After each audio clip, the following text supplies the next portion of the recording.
Boruto 2 Blue Vortex Chapter 4 spoilers. Mainit-init pa nga to mga kuya at ate. Sobrang daming ang nakakagulat na info ang ilalabas ko sa videong ito. Sasuke nagpakita na sa wakas. Kaso buhay pa nga ba siya? Boruto ginamit ang Flying Raijin technique. God 3 at 10 Tails nag-evolve at naging mga humanoid Shinju, mga halimaw na may Ishiki level na lakas at may Rinnegan. Kashin Koji ni-reveal na.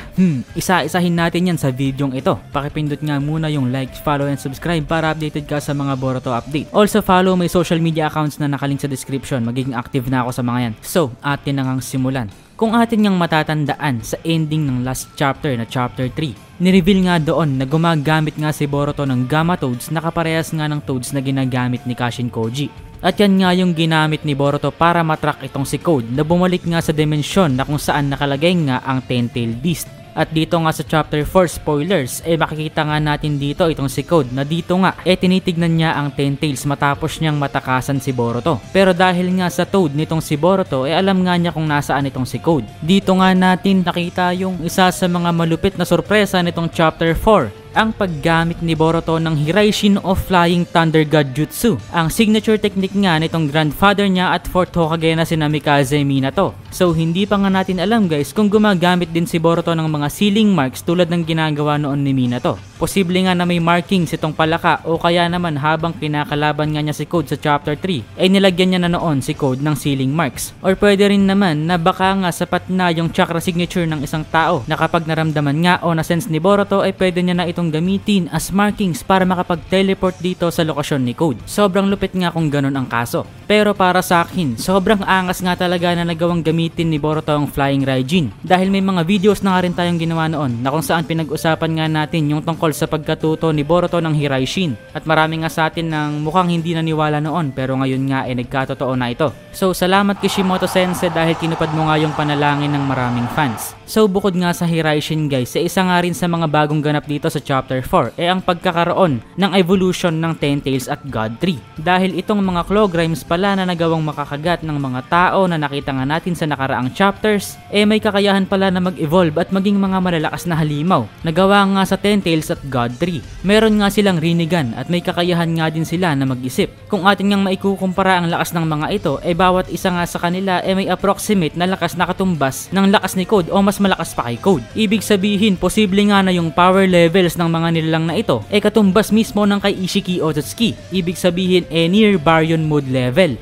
Bakit ko naman nasabi? Dahil kahit nga itong si Code na mas malakas pa nga kay Jigen hesitant at mukhang takot nga din sa mga ito. At kahit si Boruto nga na sobrang lakas na mas malakas pa nga kay Code nahirapan na makipaglaban sa mga ito. Hindi nga tayo sure kung bakit nangyari to dahil wala pa nga rin konkreto at detailed na explanation tungkol sa mga phenomena na ito. Pero isa nga lang ang sigurado ko guys, may isa nga dito sa mga bagong kalaban na ito na may katawan at mukha mismo ni Sasuke Uchiha. Si Sasuke nga ba talaga ito na mayroon ding Rinnegan at kayang gumamit ng lightning style techniques? Well, hindi pa natin sure kasi nga yung tunay na Sasuke nakagat pala nitong Clawgrimes ni Code na maaari ngang nangyari 2 years ago noong nagkaroon ng encounter itong si Boruto at Sasuke against Code at maaaring 2 taon nang puno itong katawan ni Sasuke. Kaya oo guys, katulad nga ni Naruto at Hinata si Sasuke nga rin walang malay. Pero kahit ganon buhay pa naman itong si Sasuke. Ngunit yung kapangyarihan at lakas nga niya mukhang nagagamit nitong nag-evolve na God 3 o 10 Tails na Clawgrimes na may appearance na katulad ng mga Otsutsuki. Gagawan ko yan ng video guys dahil meron nga akong idea at explanation sa sarili ko tungkol sa nangyari kay Sasuke sa mga Clawgrimes sa 10 Tails at Divine Tree. Abangan nyo yan. Pero bukod nga dyan sa pagbabalik nga ni Sasuke, may isa ngang karakter ang nagbalik din. Ito nga yung karakter na i-foreshadow na magbabalik nga sa chapter 3 nitong nakaraan. Ito nga ay walang iba kundi si Kashin Koji. Dito nga sa lugar na kung saan makikita nga ang katawan ni Sasuke na walang malay dahil nga sa miniature Divine Tree na nakapalibot sa katawan niya, makikita nga natin dito si Boruto at Kashin Koji. At mukhang naging mentor nga talaga o sensei nitong si Boruto si Kashin Koji base sa usapan nilang dalawa. At mukhang kakampi nga rin talaga ni Boruto itong si Kashin Koji dahil mukhang willing ngang tumulong itong si Kashin Koji para pigilan itong evolved na God 3 beings na ito. Pero balikan nga natin yung appearance itong mga to. Kung atin ngang mapapansin yung mga itsura nga ng mga evolved o humanoid Shinju na mga ito nagre-resemble nga sa mga Otsutsuki clan members. Kahit nga yung cold demeanor at mannerisms ay kuhang-kuha. Ganon din sa kasuotan. Black lang yung clothing nila at hindi white na katulad ng ibang Otsutsuki dahil ito nga ay gawa sa claw marks ni Code. Meron din silang 6 spots o Tomoe symbol sa katawan nila tulad nitong isa na to. Yung isa naman dito ay medyo kamukha o hawig ni Delta. Pero yung kapansin-pansin nga dito guys ay itong mukha ni Sasuke dahil nagawa nga nitong gawin ang lightning style techniques. Ibig sabihin nga kung kayang gamitin nitong nilalang na ito yung mga abilidad ni Sasuke, siguradong kaya rin nitong gamitin yung iba pang mga abilidad ni Sasuke. For example, Sharingan, Rinnegan abilities at iba pa, di ba? Pero sa ngayon nga hindi pa natin yan alam. Sa 4 na bagong kalaban nga na ito, mukhang yung kamukha nga lang ni Sasuke yung hindi pa nagsasalita. Kaya misteryoso pa rin yung personality nito hanggang ngayon. At hindi nga natin alam kung yung consciousness nga ni Sasuke ay nasa katawan nitong nilalang na ito or tanging consciousness at ego lamang ng Ten Tails at God 3 yung nananahan sa katawan na to.